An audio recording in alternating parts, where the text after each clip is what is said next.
Plantronics uses APIs to get adoption of our data analytics as an asset we collect in the cloud into unique use cases which we can innovate with our partner ecosystem, as well as just integration into different tool sets a typical enterprise company end user can consume from. So we have our own front-end UI called PM Pro. We know that that's a limited view of the data set and its use cases. So we want to see how the market could take it and innovate with other data mashups.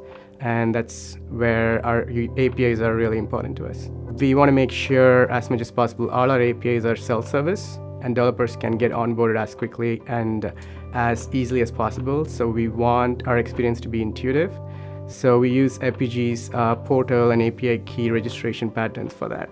The dev portal is a very important part of the whole API strategy. We spend a lot of time thinking about how we want to design that. With Apigee's options of different configuration options we were provided with, it was easy for us to do the right mix and match of the onboarding process, which seemed the right thing for our developers.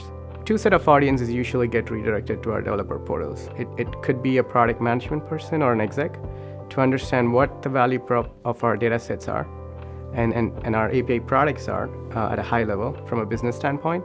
So a developer portal experience to go in and be able to read those is really important to us to evangelize our APIs. The second part of the audience is usually technical and developers or architects. For them to go and understand what is our API looking like and how is the developer workflow. And these things having documentation and being able to play around with our APIs and see what the response is like helps the learning curve of our APIs, which is very useful. We see a tremendous amount of interest in our strategic partners to be able to adopt into our APIs. In fact, one of our partners was able to sign up and get all our APIs integrated within a week's time frame. So that tells something about the pace at which we can self-serve this integration. We see a huge interest in terms of signups, and we are looking ahead this year to see where that option is.